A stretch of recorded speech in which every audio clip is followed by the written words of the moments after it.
This collar refuses to stay down. It refuses. I should change the light. Should I? I'm not going to. Welcome back to my 30 to 30 series. My name is Princess. In this series, I am trying to share some of the knowledge that I have gained in my first 30 years of life. Today, we're talking about life is better with a bestie. And I genuinely believe in that. First, I have a question. Do you have a bestie?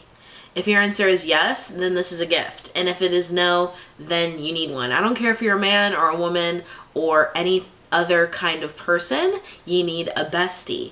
The reason why you need a bestie, there's a few, right? Our bestie is our cheerleader and they keep us accountable. Who's there for you when your significant other's being stupid, right? Your bestie. Hopefully. If not, they're not your bestie. I hate to break it to you. In my case, my bestie is the best roommate that I've ever had. And honestly, better than any of the boyfriends I've had in terms of being a partner.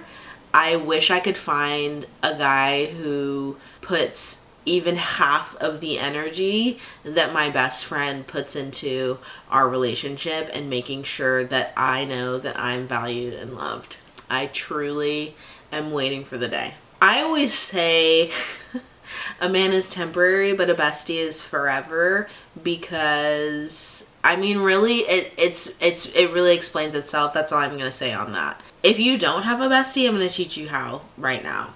First, you need to open yourself up to the people around you, whether that's whether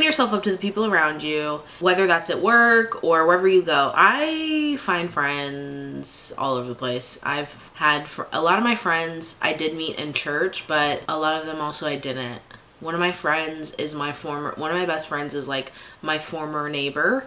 One of my best friends, my dad introduced me to them. Like, you can find friends anywhere. And I'm kind of an all or nothing person. You're either part of the bestie brigade or we're not really friends. That's just kind of how I work. I'm like an all or nothing woman. I do have my live-in bestie who's my bestie, but all of my best friends know that they are all number one in my eyes. I don't really know how to explain it other than that. I love my friends. I have the best friends. And when I opened myself up to that many years ago was when I started kind of collecting besties. And I have a few friends from when I was younger, but the friends that I've made as an adult are priceless. I think another thing where people kind of miss the mark in terms of trying to like find and create friendships is that they're like pretending. So stop pretending to be something or someone you're not. Stop trying to impress people, because the ones who are for you will find you, and the ones who are not are going to leave. And honestly, it is so much better to know that your friends love you as you are than to be in a whole bunch of relationships with people who expect you to be something that you're not. Like, that math just doesn't make sense to me. You want to have people who are really down for you, and people can't really be down for you like that if you're not your honest self. So just be honest and be yourself. How do we have healthy friendships? This is so important. I think, especially when you're talking about life being better with a bestie. Literally everything's better with a bestie. Going to the gas station, moving, going, even when you are just like, I'm going to work, and you have your bestie to text and be like, girl, did you hear about, let me tell you about this. You know what I mean? That is priceless. So, but you can't have those kinds of relationships if you don't know how to have healthy friendships. So I'm going to teach you how to have healthy friendships real quick, okay? So first of all, and I'm going to say this in a lot of my videos, go to therapy. Health starts with you. Health starts with therapy. That's all I'm going to say on that. I'm not going to go into a whole spiel. Also, when it comes to healthy friendships, I have found that this is the key. This is the key. I want you to lean in, okay? Assume the best, but hold your boundaries. It is okay to have boundaries, but assume the best. And this is not just in friendships, this is in all relationships. Sometimes people prove to you that they do not have the best intentions, or assuming the best is only going to hurt you. Those are not the things I'm talking about. But when somebody constantly is doing right by you, assume every time it's the best, and assume if they do mess up that it wasn't on purpose. I promise you, your relationships are going to be so much better if you do that. Have hard conversations. That's also super important. Talking about boundaries, having a conversation about a boundary is super important. I have to have a lot of conversations, hard conversations, because I'm extremely neurodivergent, and so I just have to have hard conversations because it'll be something about me or it'll be something about them, and I want the relationship to be built on like a foundation of trust and honesty. And so hard conversations are something I'm well versed in. Boundaries are something I'm well versed in. But you also have to have hard conversations when it comes to accountability. I had a friend just recently call me out about something that I posted on the internet, and they were like, "You need to be nicer," and I was like, and they were like, "You do." And I was like, "Okay, but I'm not actually even being rude." And they were like, "But it sounds rude." And I reread it and I was like, I could see why that would come out that way, because it wasn't reading how I meant it. It was reading very differently. And so I was like, you know what? You're right. And so I deleted it. That's accountability at the core, you know? Hey, you're doing a thing. You shouldn't be doing that thing. You know what? You're right. Let me change that thing. But also, sometimes hard conversations come in the form of trying to build up another person.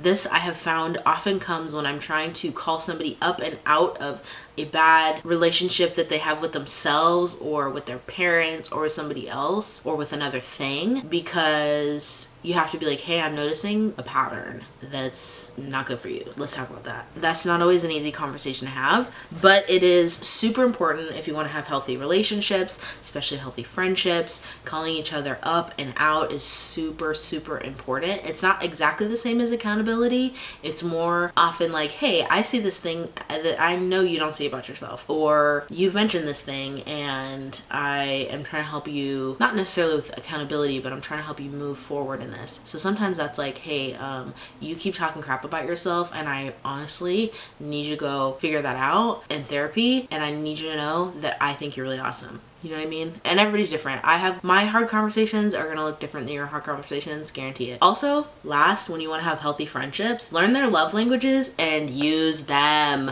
Okay? I can't stress this enough. I don't know why people are so bad at love languages. We don't all have the same love languages. It's totally okay to be like, hey, what are your love languages? And like, that's a normal conversation I've had with most of my friends, if not all of them. I can't think of one of my good friends I haven't had that conversation with, like, explicitly. Learning someone's love language is a fast track way to have a bestie. If you, and this is not to like manipulate someone into loving you, don't do that, that's bad behavior. But when you want someone to know how much you appreciate them, like, the best way to do that is to do it in the form of one of their love languages.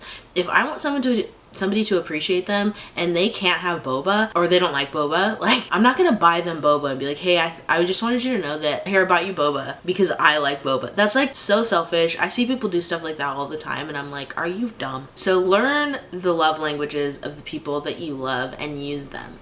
Even if that's not how you show love, that's how they show love. My bestie loves a hug, and so every now and then I try to give her a hug, even though I don't like hugs for the most part. It's blame it on the autism, honestly. Yeah, that's hard for me. I only like physical touch in a romantic setting, and that is my truth. Anyways, I don't mind hugging my friends, but like, I don't like long hugs, but she like needs long hugs to feel happy and loved, and I am simply not that way. But anyways, all I'm saying is sometimes you have to go outside of your comfort zone to make another person feel loved because you love them, and that's okay. Stop being selfish. Love people how they need to be loved. In conclusion, in some ways, a bestie is better than a significant other. But a bestie is not a replacement for the romantic love that you need and desire. Every relationship in your life is supplemental to every other relationship in your life. You need different kinds of relationships. And you can't just have one type of relationship in your life and expect that you're going to be whole and healthy. You can't just have your parents. You can't just have friends. You can't just have your significant other. You need all those things. We need familial relationships. We need romantic relationships. We need deep friendships. I would argue we also need mentors and mentees, people that pour into us and people that we pour into. Having these various kinds of relationships is going to help you have a more balanced life. And honestly, when it comes to having a bestie, there's nothing you can't do. I am so grateful for all of the friends that I have because they add so much to my life. And honestly, I don't know where I'd be without them. So I will see you next time, and I hope you have much better friendships moving forward. Is it on again? Oh, okay, it's 9 o'clock. What's going on? All right.